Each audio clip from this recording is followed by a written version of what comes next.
That morning alarm clock rang early this morning after the wild weekend of sports we had. We talked a lot about it last night, but I got more to say now.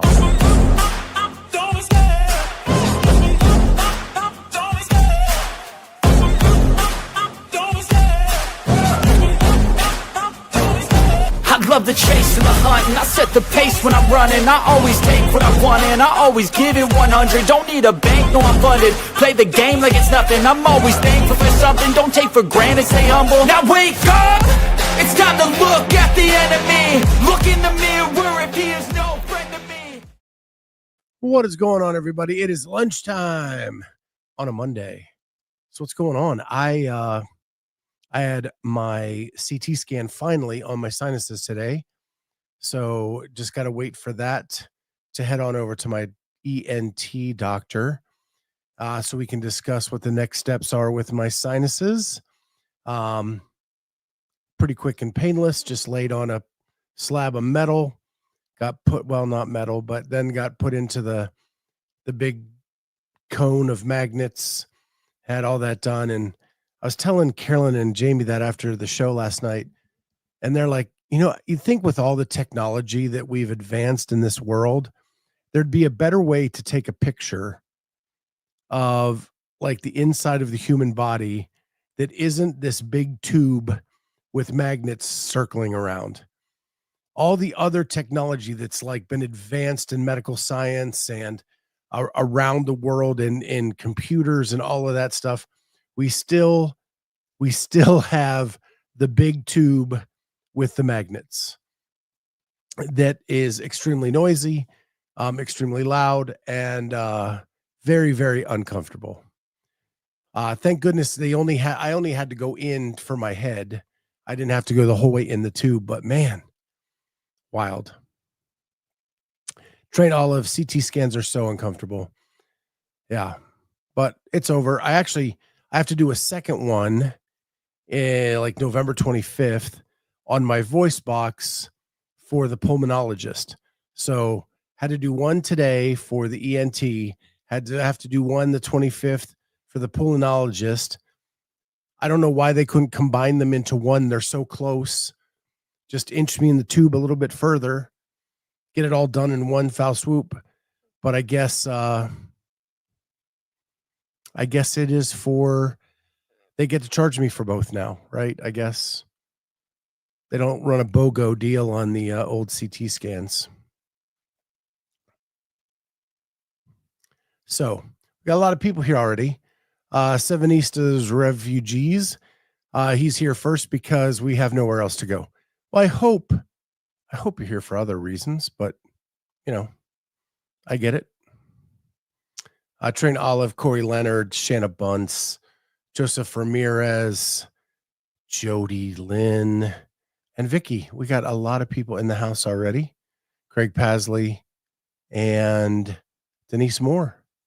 So what's going on? Denise asked, do you have to do dye for the other scan? No, I don't think either one of them are with contrast. So it's really just a basic CT scan. I was really in and out in like less than 10 minutes, maybe. It didn't seem very long anyway. Super quick. So, but they're at two different imaging centers. So maybe that's it too. I don't know. Joseph Ramirez, where does Penn State go from here? I don't know, man. It was really funny. Saturday, they were here in Columbus. Usually I'm like really anxious because if they lose to Ohio State, I hear about it for a week straight. I hate that so much. And then, but this year I just didn't care. Like the Penn State's so bad right now. Like it just doesn't even matter. And it actually gave me a more relaxing Saturday. I went to my nephew's.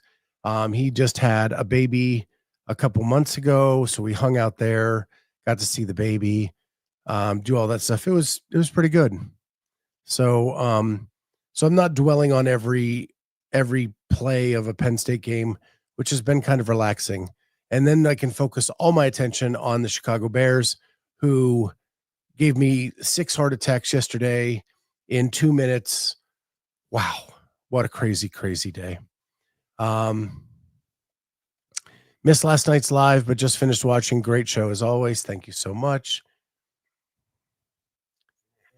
If you think CT bad, try an MRA. Much, much longer. Yeah, when I had my back surgeries, I've had MRIs, and those are like 45 minutes to 50 minutes long. That was bad. And that was fully in the tube, as opposed to just my head in the tube. Much rather do the CT than the MRI.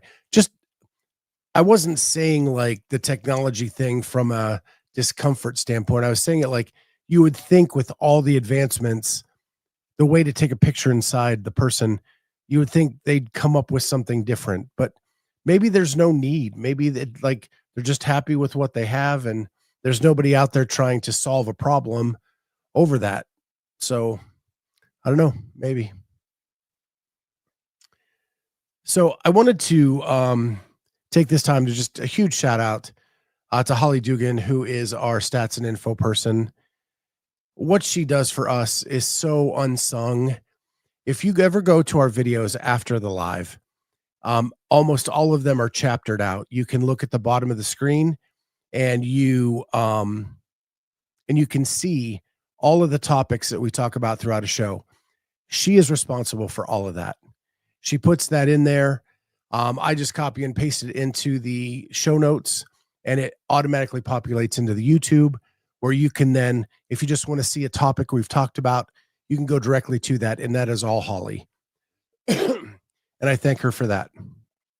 Last night during the show, one person in the chat said, wouldn't it be nice if we had a chart that showed the CrossFit Games season for different types of athletes? And I swear she didn't even go to bed last night, but she put this out on Instagram overnight last night. And so I want to just show you what she has come up with. Now it's hard to see unless I blow this up, and I will blow it up. But here's the Masters season. It goes from the Open to quarterfinals, talks about the rules for that. Semifinals, talks about who qualifies for that. And then she lists out all of the semifinals that are available in person. So there's Legends, French Throwdown, Magic City, Torian Pro, the online semifinal, and the LATAM. All the dates, how many people they're taking, and then how many people qualify. So, this one doesn't have how many they're taking. She has something like that. It's coming soon. And so she did that for so here's just elite individuals and all the semifinals listed. There we go. She did it for teams. There's the teams where they can qualify. And she even did it for adaptive, even though it's a very simple process for the adaptive athletes. Oh, that's the teens. And then there's the adaptive. She's actually putting together a document for us that actually show all the rules for each semifinal, and how many people they are inviting, the invitation process, if it is available on their website or a document that she could find. Right now it's in a really archaic spreadsheet, but she's trying to figure out a way to make it pretty. But she's working on that. And all of this came out of questions from last night's show.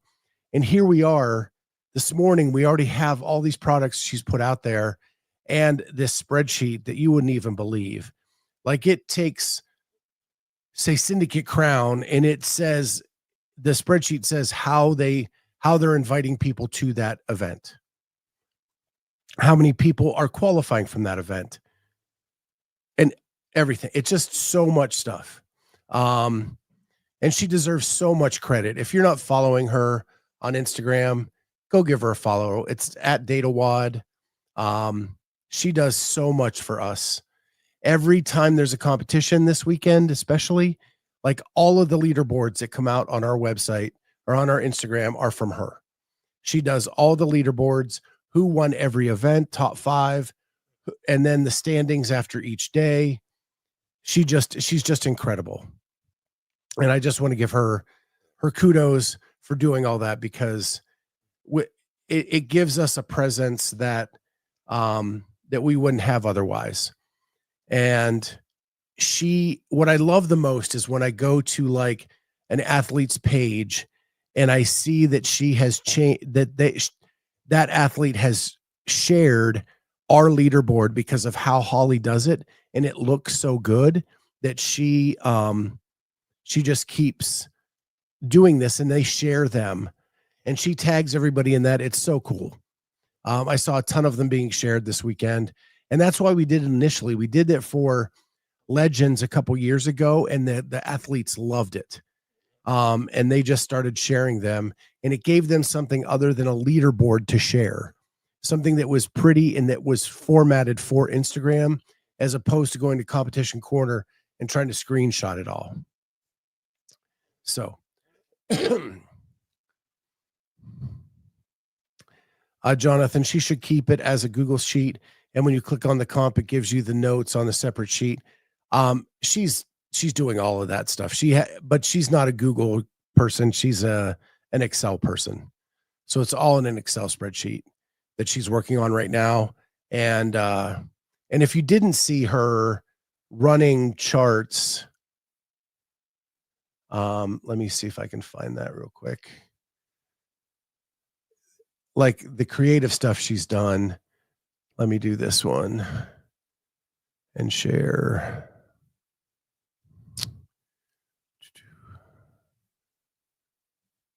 So, like, if you guys didn't see this is the top 5 at Rogue and how their finishes went over the weekend and where their placements were during that event.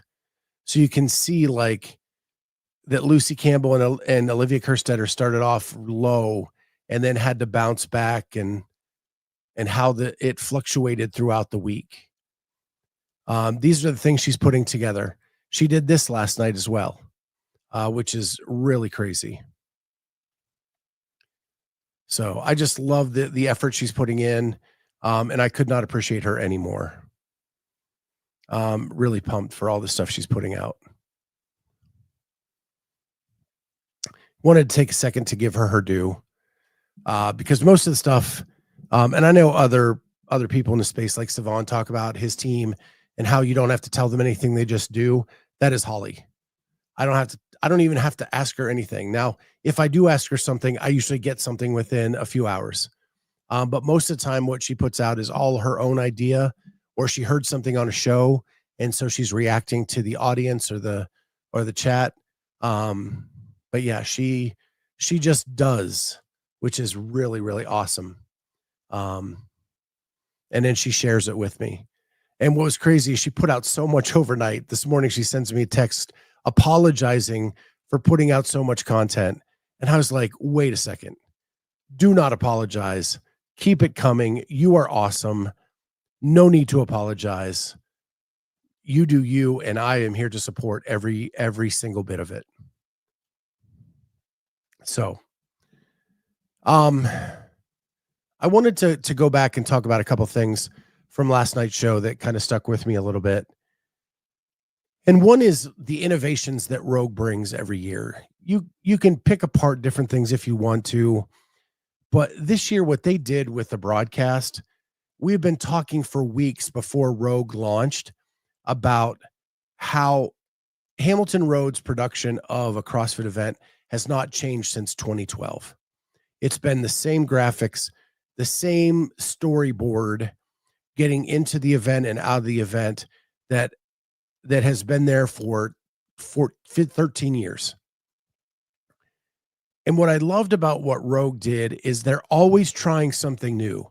Now, you may not like what they're doing, but they're trying different things.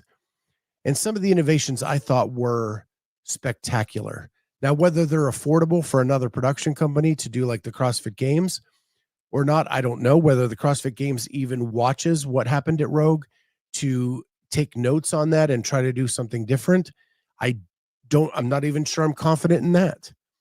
But the 3D graphics were awesome. What it did for the duel made that event so much more entertaining and so much easier to understand. Kudos to them. Using the cable cam or the spider cam or whatever you want to call it to go up and down the sides on remote, to follow the athletes up and down the field of play, using different angles, zooming in, zooming out, giving some different angles to the field of play that we have not had ever, was huge. The indoor run at the venue was fantastic. It allowed you to experience a little bit of what it was like to be there in person, seeing Vendor Village, and having cameramen all around the running path to see different athletes at different times, instead of just like one person on a golf cart in front of the lead runner, showing that for the entire time. We got different angles from different spaces all around the running track that gave it more of a story than just people on a golf cart in front of the lead person. And they probably couldn't run a golf cart in the middle of the indoor arena anyway, but you get my point. At the CrossFit Games, when there's running events, it's generally a golf cart or a bicyclist out in front filming everything from the lead. All you're getting is the lead person. This way we got people all throughout the pack, which was very, very refreshing. And you could tell that the director of the production was trying to get every finish as people came across the line.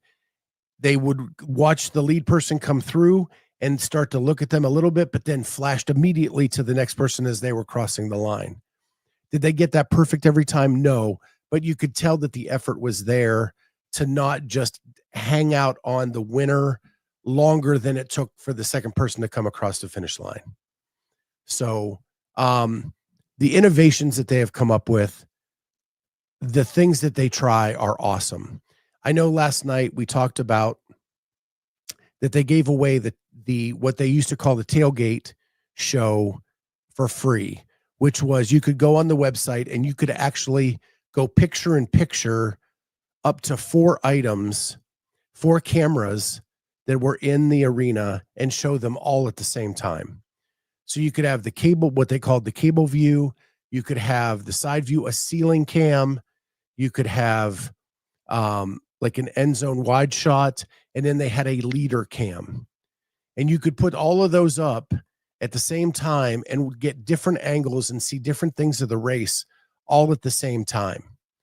And in this day and age where people are watching multiple screens to watch events, I found that to be very, very rewarding. Now, Jamie argues that she would never go to a website when it's available on YouTube. And I know that there are people addicted to the chats in YouTube and would never leave that to go to maybe an innovation like this. But I, on the other hand, would rather see the race so I can look at it and talk about it the next day and have all of those different angles. And for me, it's worth going to the website to do that. What they do that is best case scenario is they offer both. It is live on YouTube for those people who want to go to YouTube and to want to be in the chat. It is also available on the website with all the camera angles and all of the bells and whistles that you get there. And so people can choose which way they want to watch the event. I love the innovation of the multiple cameras and that you get to direct what you want to see. To me, that is well worth. Even when it was $25 for the weekend, I paid it every single year because it allowed me to see the whole field much, much better.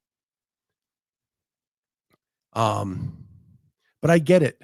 I get that people are addicted to being in the chats and talking about the events as it goes on. I know that's part of the community aspect. So what was really cool is that Rogue offered both.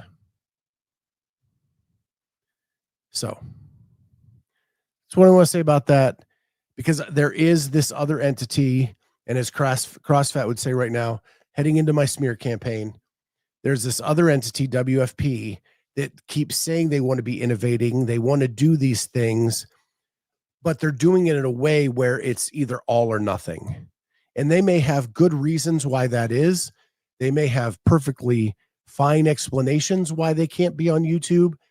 And I've said on here that I think it's because they're courting an online streaming service, and the online streaming service wants to know what the numbers would be straight to something other than YouTube, so they cannot taint the numbers by using YouTube.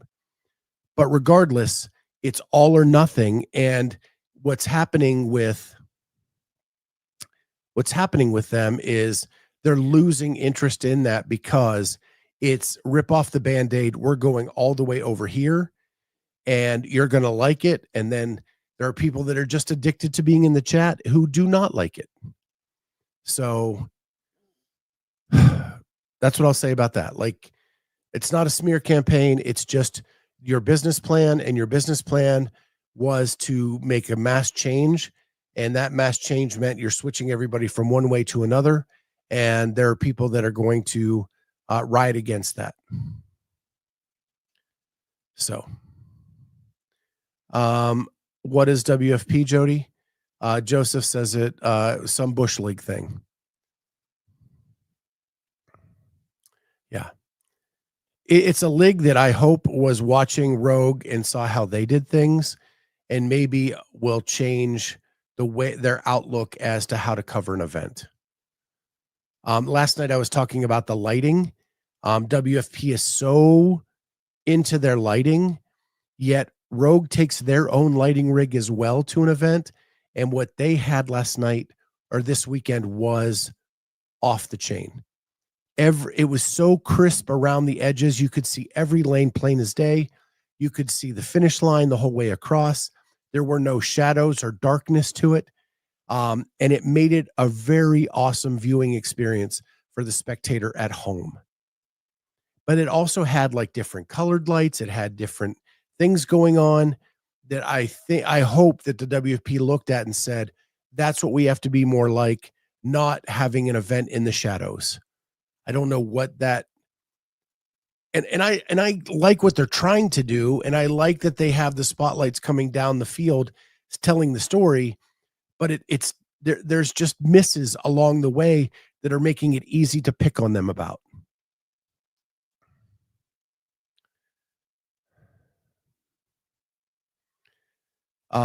Jonathan, I like that WFP is sticking to their own thing and doing whatever the F they want. It's their money, their thing. They can do whatever they want. It doesn't mean that I don't have opinions about it. I think the people that built the Titanic were very adamant about the way they built that ship. And they stuck to their guns, and they wanted to make the cross ocean voyage. And we know the end of that. Sticking to your guns doesn't always mean you're going to be successful. That's the point I'm trying to make. Now, there have been a lot of people who stuck to the guns and were successful. So we have 1 year to look at and see how we're not even a full year through. But here's the thing. Between Tour Stop 1 and Tour Stop 2, they were so inactive.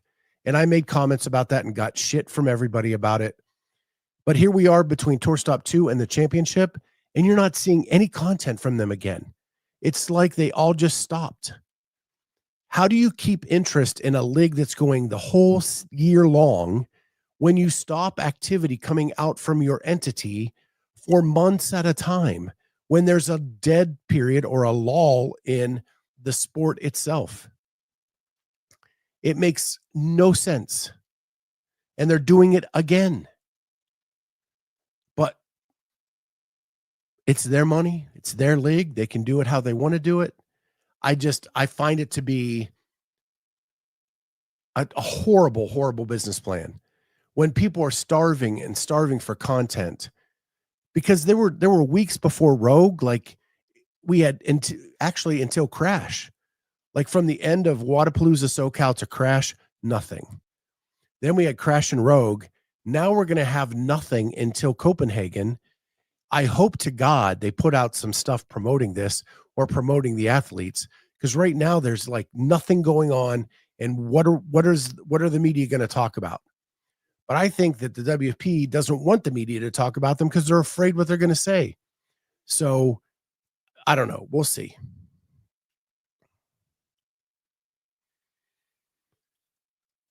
Wayne Short, the fate of the WFP will be decided by the athletes. If they don't support it, the community's opinions don't matter.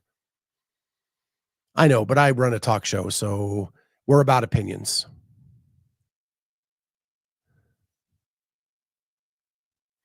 So my opinions may not matter, but that's what we do. Jonathan Ortega, probably because their socials person is at Rogue doing content for other outlets. There you go. That's their priority. And it's not just social, Jonathan. It's all these vignettes that were supposed to come. It was the promotion of the athletes like we've never seen before that was supposed to come. And I haven't seen any of that. It's been a little bit here. It's been a little bit like an off the clock with Emmetall. I think we got a second off the clock with somebody.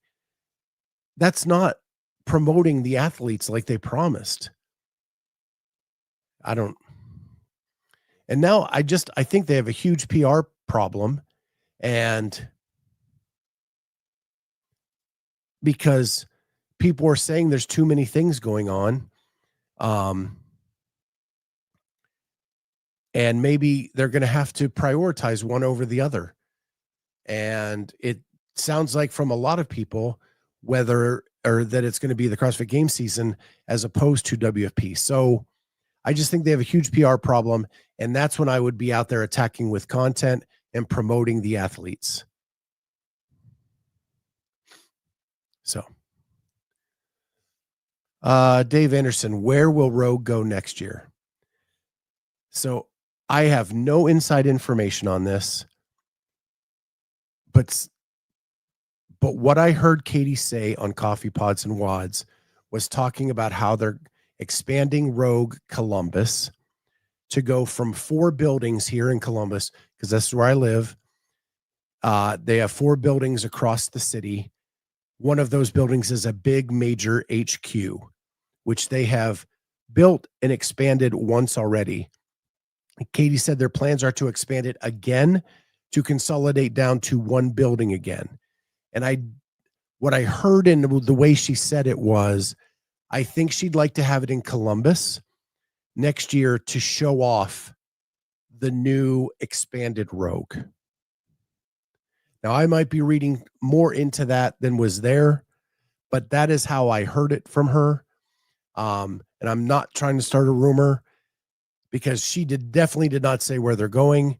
And on Coffee Pods and Wads, she said they were going to be done in Scotland this year and not come back.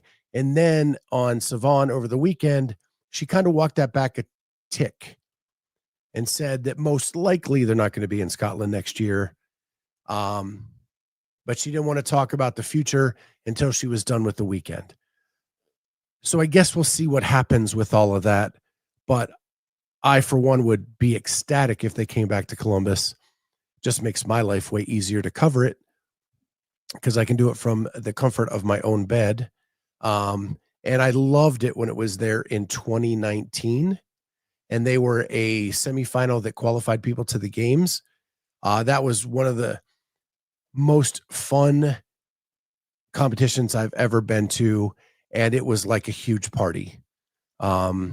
When they built the outdoor venue, and there was an outdoor vendor village that was packed. It was just great. And they never half-ass anything. And if they can bring money into my city, then I will be stoked for that. The other thing I wanted to just finish up on is, we talked last night in our game, pencil, pen, or Sharpie. The question was, will Laura Horvath do the CrossFit Games season next year? And most of the people said pencil. My 2 co-hosts said pencil, and I said pen. And I said pen for this reason, that on one hand, I know that Laura is upset with CrossFit HQ. But outside of the CrossFit Games, Laura has pretty much dominated most of every competition she's ever been in. she has made it clear that she is one of the two best female athletes in the sport. I think that her white whale is Tia. And the only way I think she's going to have a shot to take that whale down and to beat Tia in a competition that matters is to do the CrossFit Games season. So last year, even months ago, I would have said it was a pencil that would happen, but I'm really edging now towards pen, because I think the only big accomplishment that matters to Laura at this point is to beat Tia. If you look at Justin, everybody said after Justin won the first 2 years is that he did it after Matt had left. And if Matt were there, Matt still would have won. And there's all these whispers around. Laura won the games the year that Tia took off. Laura has beat Tia at Rogue, but she was coming off a pregnancy. She probably wasn't 100%. And there's always the whispers. I think Laura wants to go head to head with Tia and beat her one time to cement her legacy as one of the two greatest female athletes in the CrossFit space. Because at this point, what else matters? She has all the money. She's won Rogue a handful of times. I mean, she has millions of winnings now. What is there left for her to accomplish? It's to beat Tia. It's not to win the games. It's not to win Rogue. It's to beat Tia. And in order to do that, she's going to have to go to the place where Tia is to make that happen. It's the only thing left. It's the only thing left for her. If she beats Tia full strength head to head, it's going to cement her as one of the two greatest female athletes of all time.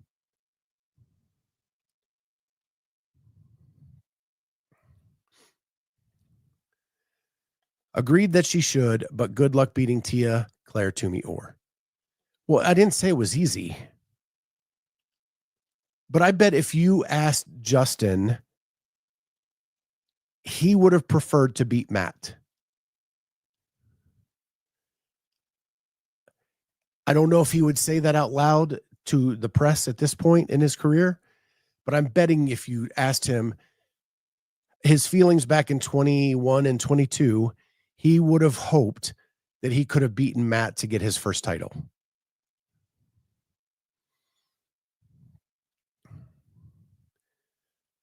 Frida says, it's hard to tell. When grieving is involved, the time needed is different for everyone.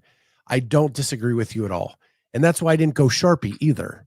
Like, I don't think it's a done deal and written in Sharpie. I just think that looking at it, when you look at greatness in sports, when Michael Jordan was playing basketball, it meant something if you beat him. And nobody did. The only time people beat the Bulls is when Jordan retired for 2 years and the Rockets won, and Akeem Olajuwon was like, he won the title only because Michael didn't play those years. And that eats up at athletes. That eats up at athletes. If you are a champion athlete and you are as competitive as Laura is, you want to stick a stake in the ground and you want to take your shot at the best that there ever was.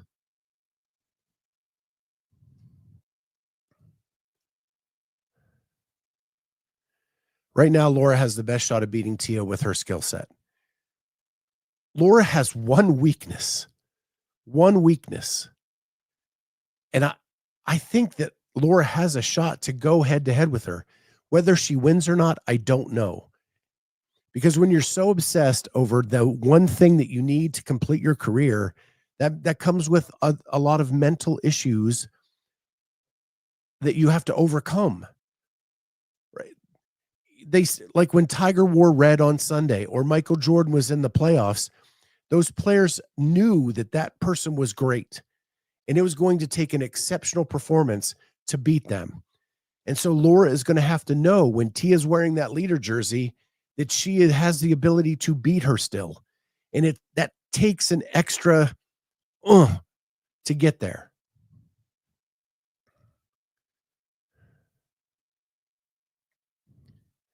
Yeah, this is it. Corey, this is perfect. At the 2020 games, Jeff Adler said, I don't care who wins the next event, so long as it isn't him, and points at Matt Frazier.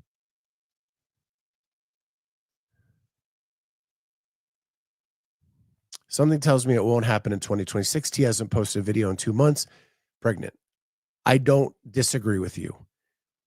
And that's, again, I did not put this Laura thing in Sharpie. I put it in pen. Because there are other factors to this. If Tia doesn't compete, then it's going to be easy for Laura to say, I'm going to take another season of just WFP, stay in Europe, do my thing, collect my money, do some Olympic weightlifting, have some fun. Because the CrossFit Games, the title, I don't think matters to Laura. It's beating Tia. That's what matters.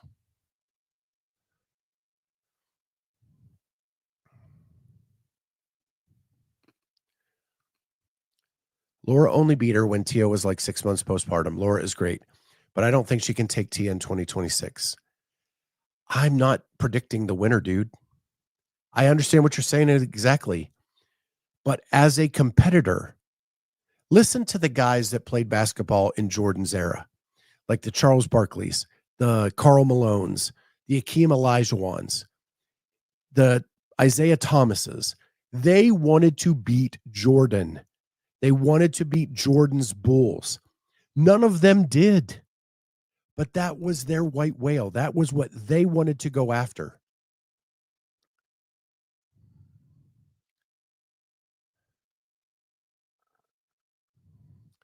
Laura's great when the test is not about being the fittest. I completely disagree. I completely disagree.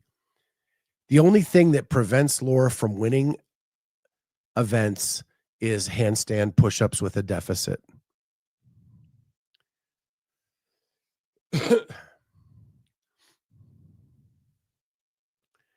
So,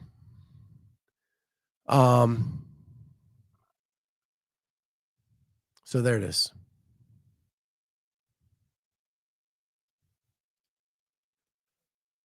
Jonathan Ortega. So I don't think Laura is that type of competitor, or else she would have come after Tia this season. She doesn't have the love. I completely disagree. I think she has the love for the game. Look at her on the floor. Look at how pumped she gets when she wins an event. She has all the love of the game, but she was grieving and she had rage and was upset with CrossFit HQ. That's why she didn't do 2026. As the further we get away from Lazar's death, the more that's going to wane a little by little by little. And there's going to be a piece, or there's going to be a time where it's going to be enough for her to want to go after the white whale, and that is Tia. Laura's one of the fittest, period. I 100% agree. Nobody goes into events and hurts themselves like that if they don't have love for the game. She is at the tip of the spear. She is one of the two greatest female athletes in the sport. And maybe you could put her on the Mount Rushmore of ever. She has stood on the podium, 4 times at the CrossFit Games? Winning once?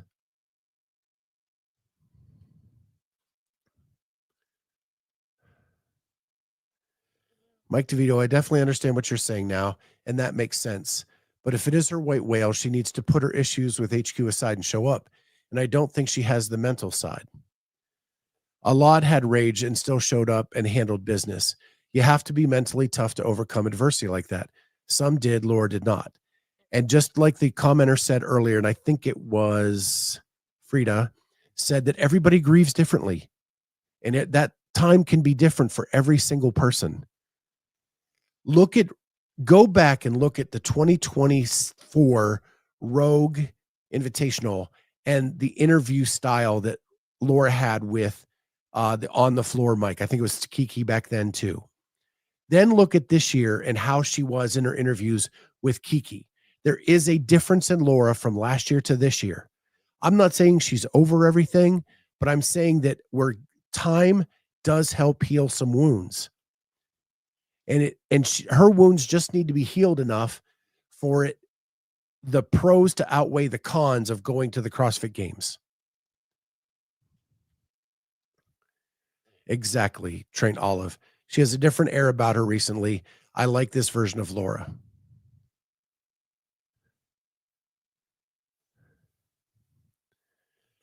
Laura also quit on a workout in the WFP.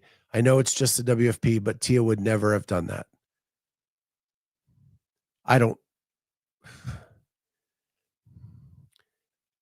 She may not have quit. She just may not have been able.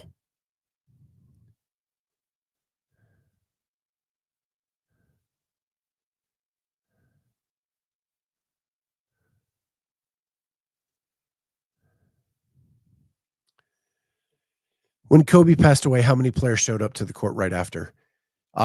Apples to oranges, Jonathan. Kobe didn't die on the court. And Kobe was retired.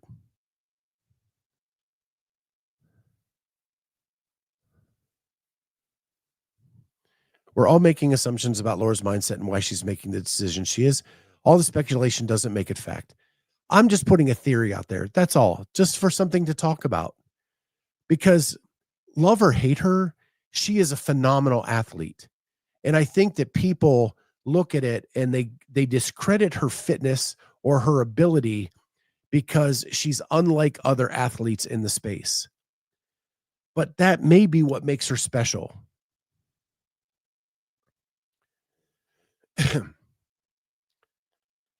Exactly, Sean in Oregon. But then we wouldn't have a show. Exactly.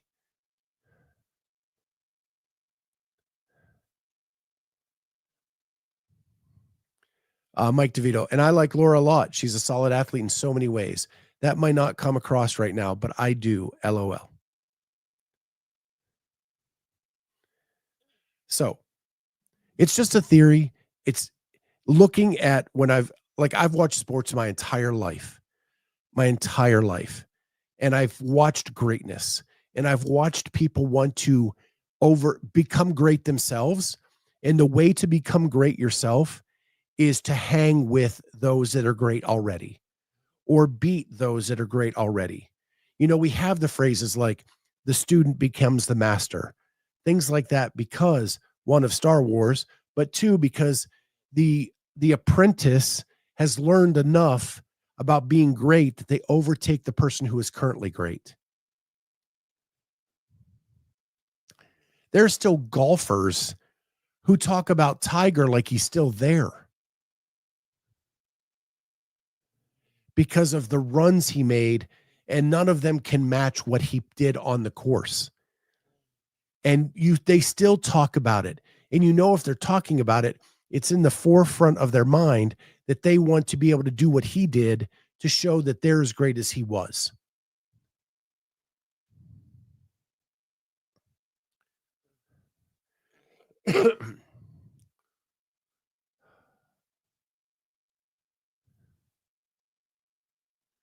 But you can't hang with those that are great if you don't show up for the event. Jonathan, you keep banging this horse. The horse is dead. People grieve differently. She didn't show up for 1 year. We got to see what happens. I mean, if you listen to Pat Vellner, I think there's a chance he comes back. And he was as outspoken against CrossFit HQ as anybody. Train Olive, if you look back at Tia in the beginning to now, as far as interviews and such, I'd say she's less likable. I think Laura is becoming more likable, or maybe personable is the word. I think personable is the word. I think that she has burnt some bridges where there were people out there that will never like Laura. And that's just a fact.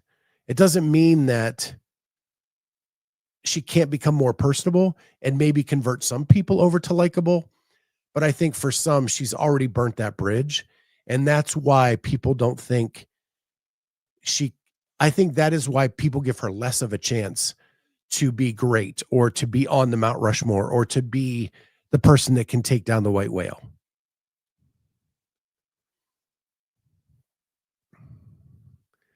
Tia had a huge shift in mindset when she started.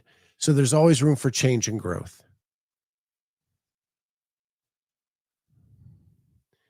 Laura is very Eastern European from a personality standpoint. I don't disagree with that at all. But it's food for thought, right? It makes, to me, as someone who does this every day now, it's those storylines that make me want to come watch an event. And so I am hoping upon hope that this theory of mine is true, and that we do get the opportunity where we get the head-to-head Laura versus Tia. Because I don't think there could be a better matchup in the women's field at the CrossFit Games than to see those two go head-to-head. They are very different culturally. They are very different personality-wise, but they're both great. And I would love to see it happen head-to-head one more time. So as much as I'm just throwing this theory out, and I'm using past experiences of watching other people who are great, a lot of this is hope. A lot of this is because I just want to see it happen, because it will be something that we would talk about all the time on this show. It's like the men's field has gotten to where you can't pick a winner anymore. Everybody is getting so good that we have these epic battles, even at a semifinal level, all the way to the games, at Rogue, at all the events. That's what's awesome. And we haven't had that on the women's side because it's been dominated so much. We need the villain for Tia. And that's what I'm hoping for. With that, guys, I need to say one thing. Last night on our show, Carolyne said that she helped Lex with her picks. Lex wants to make it clear that Carolyne does not help her with her picks on Heat 1, that Lex makes her own picks, and they are hers. And she has beaten John Young on her own, and she has done all the greatness on Heat 1 because she's my white whale on Heat 1. Every weekend, that's the person I'm trying to beat is Lex. Alexis Detroit for you people out there. And she is my white whale. But she wants it cleared up that she makes her own picks. Carolyne does not help her. They may discuss the event and the athletes, but they actually come up with different choices on who will be in the Heat 1. So Lex wanted me to make that clear. I've made it clear. Lex is probably the queen of the Heat 1 app. And I'm just trying to come for the crown. Thank goodness she forgot to put in athletes for event 7, and I beat her this week, probably for the first time ever. So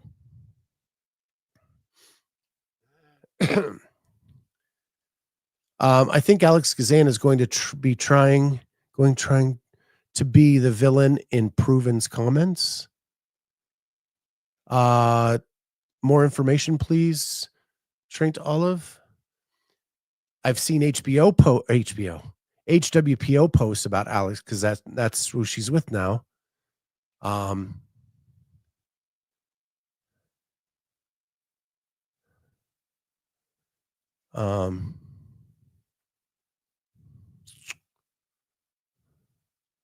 anyway,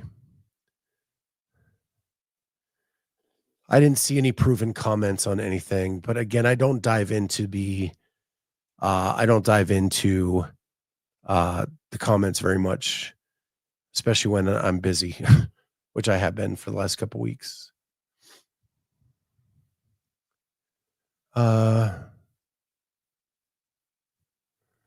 Lucy Campbell appears to be the future. She has crazy grit. I think the only thing holding Lucy Campbell back is she's an older athlete. She started this thing later than most. And so her window is a little bit shorter than some athletes.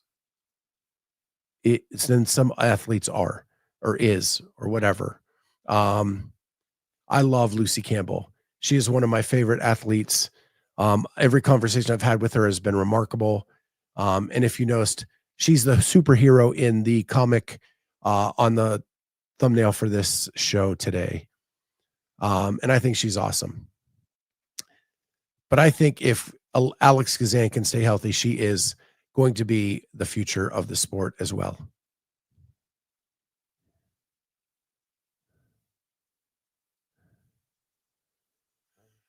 Oh, yeah, she did do that. I did see that. I'm sorry. You're very right, Train Olive.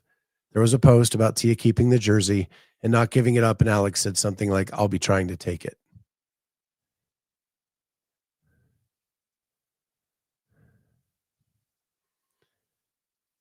Uh, True, but she was an athlete from another discipline. I'm not disputing that, David. I think she's 30. So in the women's field, it's very rare to go past 34, 35. I'm just saying the window's smaller for her than it is for someone like Gazan at 24 or an Emma Lawson at 21. Um, they just have a longer runway to pull it off.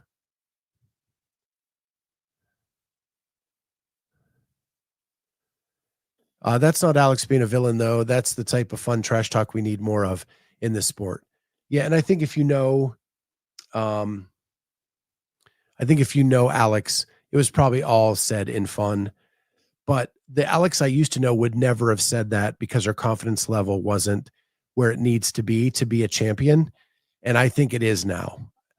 I think I'm bummed that we didn't get the full healthy Alex this season. So we'll see. I was showing bias with regards to age. 30 is so young compared to me. Yeah, I mean 30 is really young. But for an athlete, the athletes that go past 35 in pro sports, you can count on two hands, maybe. You have your LeBrons, you have your Max Scherzers, but they are not common. Aaron Rodgers.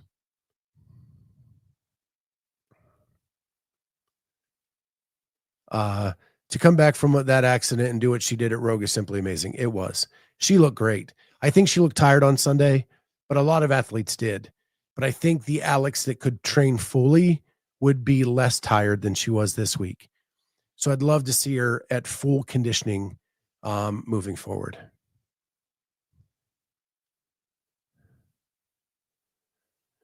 I'm 40, so to me 30 is crazy young, but as a CrossFitter, even 30 is getting up there. There's some people that have not been hit by the age wand as quickly. Emily Rolfe is 35, and she has been competing until this year when she suffered her first injury. Sam Briggs famously qualified as a master's athlete in the individual field. It can be done. I'm just saying from second, like Lucy finished second at the games. Second. That's impressive. And she may be a monster in the next couple years. Her window is just smaller. That's all. Emma Lawson's 21. She's got like 14 years of working to be the best.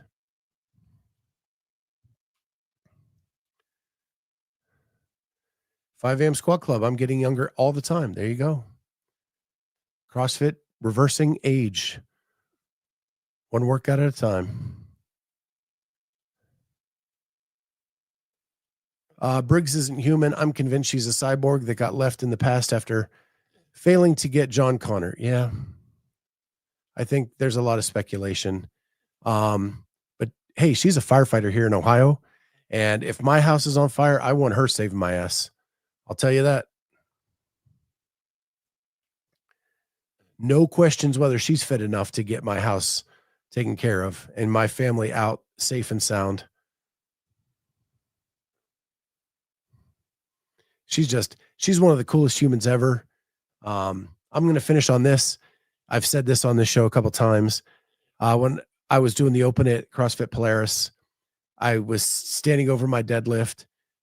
Sam had come in to work out with Christy, and she started yelling at me to pick up the bar, that it was not going to move itself.